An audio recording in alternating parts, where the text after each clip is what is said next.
two favorite dogs of all time. But anyways, this is Onyx. She's a Doberman. Say hello to your fans. And this is Kingsley. He's a bit of an asshole. He likes to bite things and people, but he's still my little asshole, if you know what I mean. But anyways, went to Utah this fall and in search of fall colors. And we found them, that's for sure. And every once in a while I was out there, I decided to pull out the old camera and do some vlogging. I was able to pull it all together, and this is what it looks like.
Once we got to the summit of this mountain, it was really strange.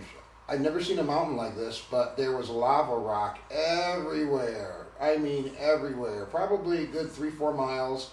At the summit, there are rocks.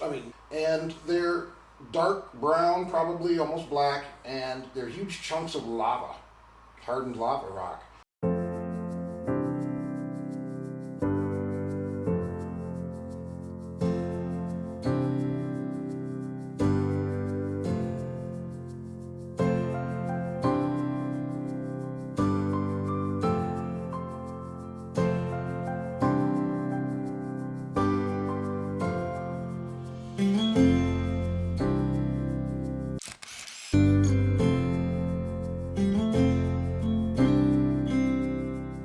You know, when you say your prayers at night, thank them that this volcano hasn't gone off, because when it does, it's going to be no different than the dinosaurs, right? We're going to have no access to the sun for 5-10 years, and 0 crops. You know, it'll be Darwinism for humans at its finest.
Got a little bit of sunlight left. I'm going to get over to this creek and show you what I'm working with. It's kind of hard to see with the sun, but nice. It's nice. When the sun dips down, we're going to catch it in the starburst. We got the creek, we got the rocks, got a little bit of everything, except for wish we had some clouds, but we're going to make do. So I'm going to set up, check it out.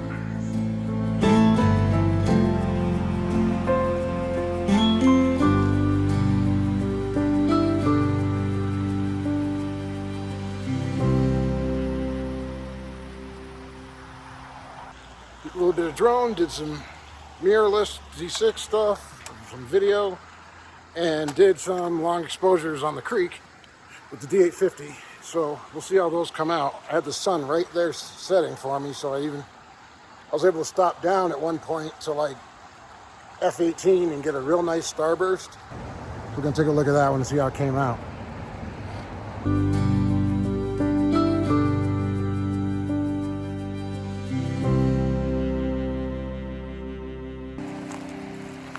So this is how you do it, man. You know, you just come out, not rushed, taking your time, right? You're enjoying yourself. No one's telling you. No one's telling you where to be, when to be there. You just take your time, you go through all your camera settings, you make sure you got it right. You get it right, at the end you get a reward. You get a great shot.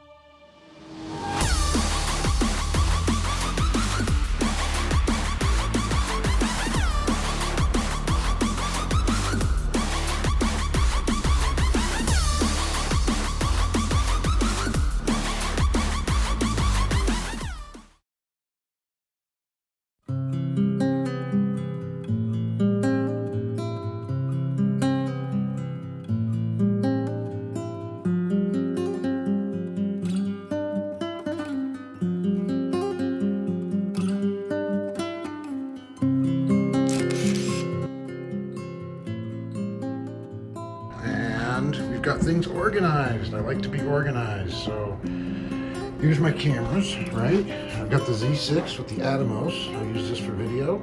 Okay, I'm using Nikon lenses on there right now, but sometimes I put anamorphic on there. Okay, and then I've got the Panasonic GH5 with a Metabones adapter, okay, on this. So I'm getting the full benefit of a full frame lens, okay, and it is all of that light is being collected and redistributed onto a micro four thirds sensor, and so the images come out looking like they were taken on full frame. And in addition to that, I'll also get an extra stop of light when I do that. So something to consider if you're a micro four thirds or an APS-C owner, and you want that full frame look, that full frame depth of field in bokeh, you can get that with an adapter and then just a full frame lens, okay? And then also my good old trusty D850. This is what's getting the most use clearly on this tour. I'm shooting almost everything with the D850 because of its autofocus speed for wildlife, because it's full frame, and because of the megapixels, 46 megapixels. So. Okay, and then I actually brought some anamorphics. That molar anamorphic that we were talking about in the last video, you know, I brought that. You can see it's an anamorphic lens. It's got that hollow background. So it's a 2x stretch, and we'll probably shoot some with this later. I made it here. I got an hour and a half sleep, and then I woke up at 5:30 to get to the Molton barn. And there's actually 3 of them, 2 to 3 of them. There's 2 big ones and then some other smaller buildings too. So I had to hit those up for a first sunlight.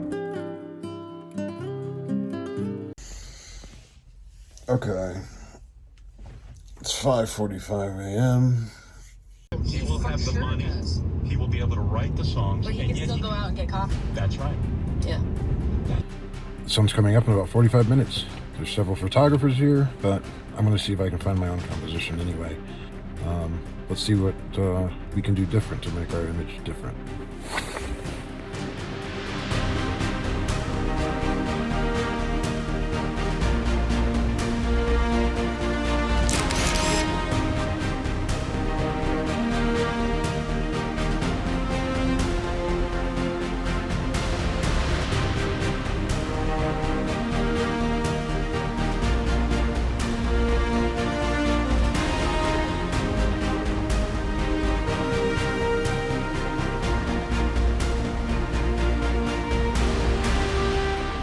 Alright guys, here we are in Wyoming at the Malden barn, I guess that's the name of it. But behind it are the Grand Tetons. So I decided to come out for a morning and, you know, see what we could get. Now, These Tetons are on the west, and the sun's rising on the east, of course. So what we get is the front face of this mountain basking basically in sunlight, just like my face is now.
Every once in a while, you got to stop and appreciate a great minimalist type shot. Day or night, doesn't matter. Take a look at this. Look at that. It's nothing but beautiful yellow dead grass, I guess, and one tree.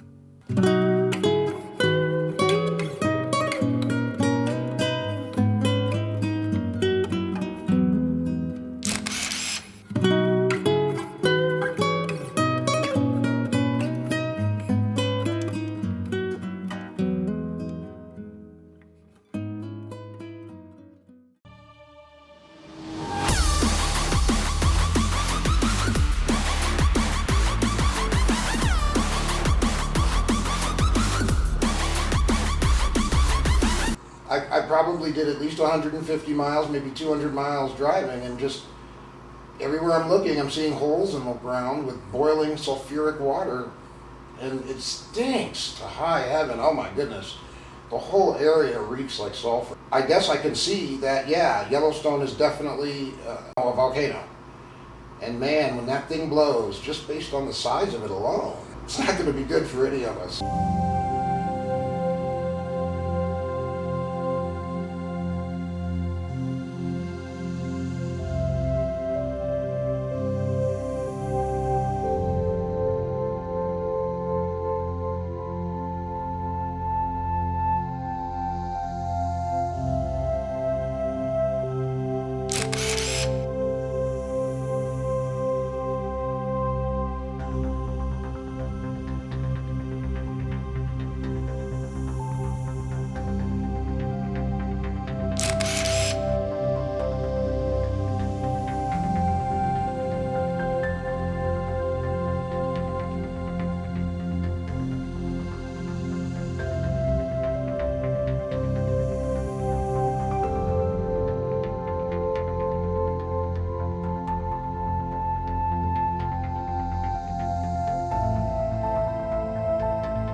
Woodland, when the sun, you know, when it's 5 o'clock, 4 o'clock, and the sun's still beaming, but it's down on the side, it's coming in at the woods.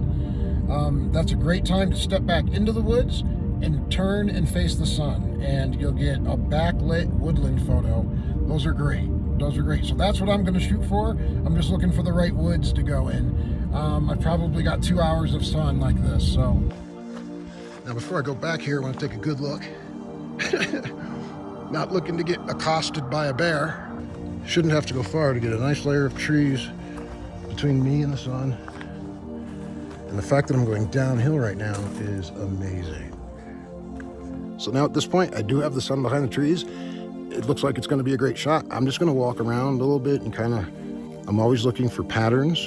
I'm looking something that's comfortable and easy to look at and relaxing to look at. So we'll see what I get. And then I'll stay here and kind of try and come to get an idea of how I want it to look. So I'll move around and get some compositions and kind of play with it.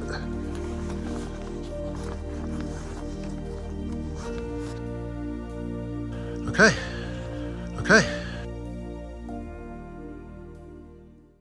I did a really good job of looking in the woods before I walked in there, but man, I started hearing these weird sounds, sounding just like somebody stepped on a twig or something, you know? It wasn't a squirrel, you know what I mean? This was some sizable animal. I turned around quick and just kind of said, what? And then I just walked quickly out of there and got in my car and I bounced, man. I can't be, you know, I just can't. Black people hardly have any reason to be out there anyway. If it weren't for photography, I'd be sitting right here chilly willy on my couch anyways. Okay.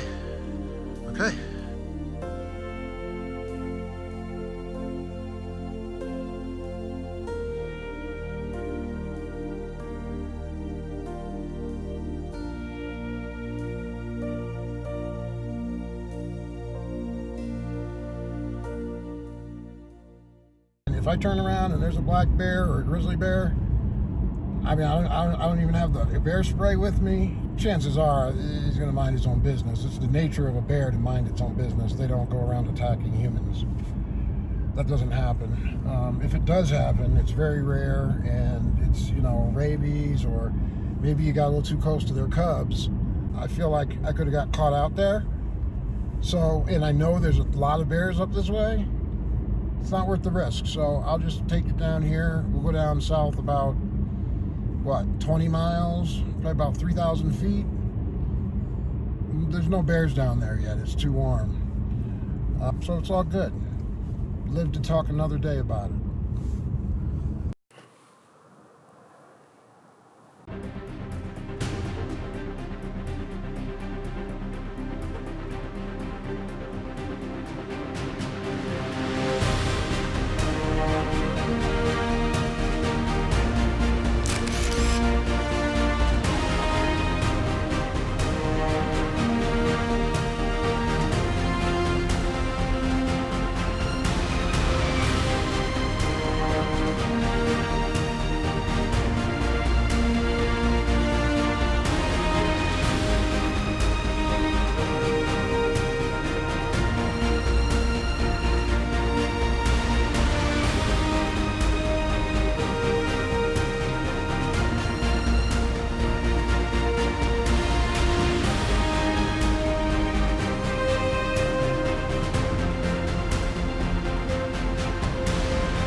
Okay, so if you can get lucky, and if it's daytime and you still want to shoot, you can do that. What you can do is you have a couple options. You can convert your stuff to black and white, right? Stuff in the daytime converts very well to black and white.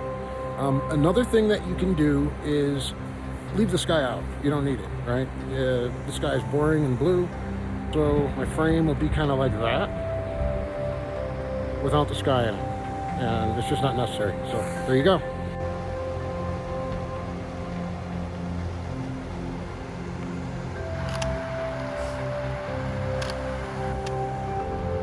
So it looks like the blurring on the waterfall is good. It's a good amount, but the shot is out of focus. So we're gonna need to do it again.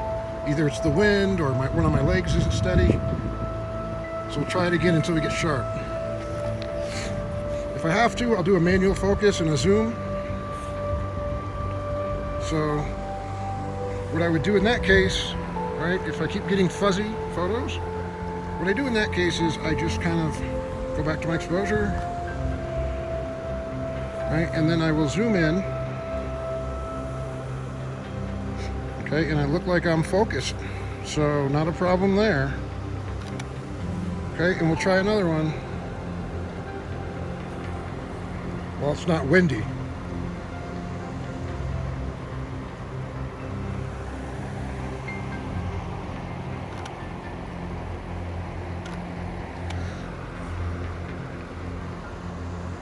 All right, there we go. Let's take a look.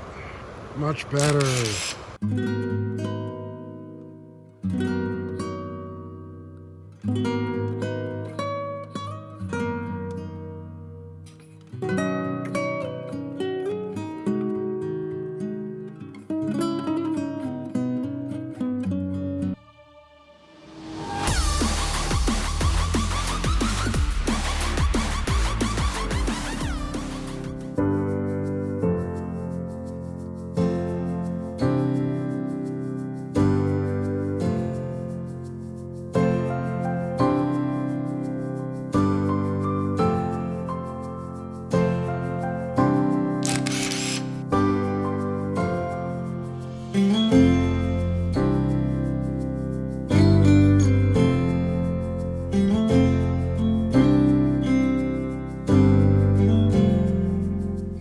I think I found the one I'm going to hang on the wall. And it is right here behind me. It's hard to see from here.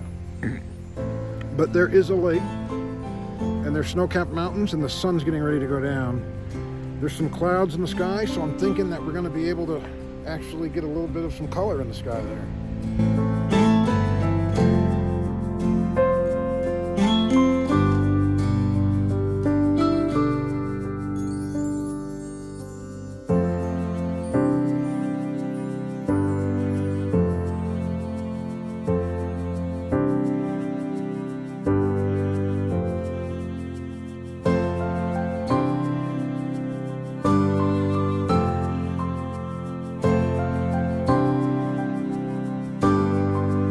I'm gonna do a vertical panorama, about 6 or 7 shots going all the way across this thing.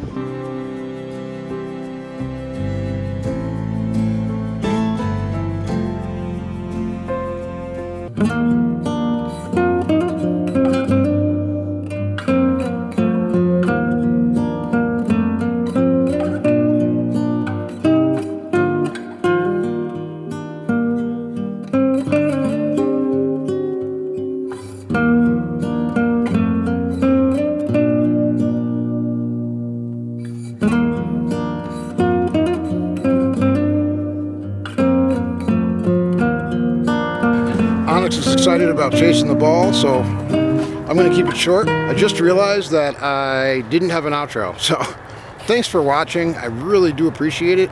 Like, comment, and subscribe. We'll see you guys on the next one. Ball?